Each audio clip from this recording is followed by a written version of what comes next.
Hello everyone and welcome back to the channel. Today we're going to do a simple, quick little easy video about changing the pad on an Orbital sander. I got a rigid model. Who cares what the model is? It's a 5-inch pad.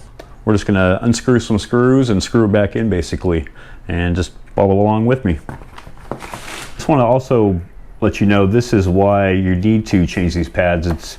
This is from somebody holding this like on a surface for too long and just kind of keeping it there and pushing real hard on it. You know, with these, you just let the machine kind of do the work, right? And just kind of move it to where you need it to be. You got to keep these moving constantly or the pad's going to heat up and it's going to gum up, and that's what's going to happen. And then the Velcro, this is a hook and loop, and the Velcro isn't going to stick on here. So just a good lesson. That's why we're changing this. I mean, it's only 12 bucks, so it's not that big of a deal. But you know, you're in the middle of a job and your sanding pads stop sticking, you got to change this out. It just makes you totally unproductive. So, you know, the best thing to do is change out this piece to become productive again, or else you're going to be fighting keeping these sanding pads on all day. So keep your sander moving and you won't have to deal with this kind of stuff. All right, so we just have it's a rigid. I got this thing, I don't know, probably like 8 years ago, 6 years ago or something. I'm not quite sure. They're all pretty much the same. It has these weird screws and it's just I found the stars. I had these for like deck screws. I use these a lot for like doing decks and stuff. But thankfully I gotta get some new bits, but I found one of these in my little bits. Look, it's even like rusted. This thing's like probably 15 years old, I think. It's been sitting in there for a long time. But this works. I don't know if there's another bit. One of you guys knows if there's like a certain bit you typically use for these, let me know. But we are going to just, I'm not sure if this spin, yeah, it looks like it all spins together, so maybe hold this. I don't think there's a lock. No, there's no lock on this thing, so I would just assume you hold this down. Yeah, it's a little snug, but if you hold down, it'll break them up. Okay. And this bit fits, so it's totally snug when I'm unscrewing. So I assume this is the right bit. As you guys saw, it's like a hex head and you know, a star bit like this, and it has like a flathead mark going right across it. So I've seen these before, but I forget like what they're, I guess machine screws or whatever, right? But you don't see those too often, is why I'm bringing it up. So one of you guys knows what this is called, and there's a specific bit besides this one that you use for it, let me know. All right, so we got the screws out now. That's easy, that just pops right off.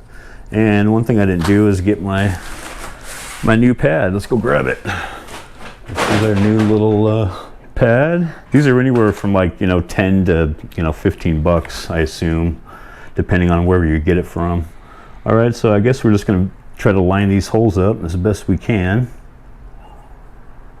Okay, we got them lined up. I'm gonna hold it on there. And let's start it on our gun here. And we're gonna go very slow. Last thing we want to do is strip these out, or okay, so it moves around a little bit. All right, this is the way I have to like do two or hold it or something.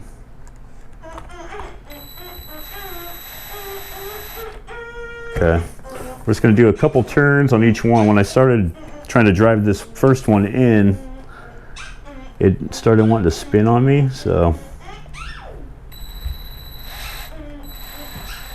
All right, so I'm just going to turn them in a few at a time, and then we'll finish them off. And I'm going to not use this to finish them off, because we don't want to mess with stuff. It's too, you could mess it up. So take if you don't have one of these kind of screwdrivers, grab one because they're great.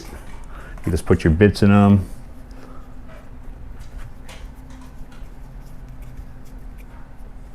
Yep, pretty easy.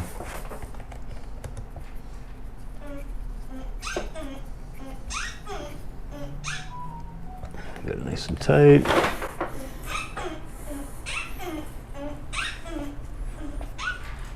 Yeah, it just goes tight. There's no like really over tighten, and when you over tighten, it's just gonna start spinning this thing. So pretty simple, huh? There's our new pad. So easy video. Most people probably don't need it, but there might be a few that do, and I hope it helped you. And we'll see you on the next one. I got a play table and Bill, that's what we're doing this for. I got to sand down this play table before I you know, put my finishing coats and all that on it, and had to change the pad out, and I figured, hey, why not make a little video about how to change a pad. And I don't even know, you know, I'm not a pad changing expert, but figured it out. I've changed enough pads in my life. I'm gonna fire this up. If it's like stiff and maybe I over tightened it too much, I'll let you know, and I'll maybe have to adjust these or something. I don't know. I don't know if there's any trick. It could just be as simple as it just looked. So if anything changes, anything's weird on this thing, I'll do an update on that. All right, thanks for watching. See you next time.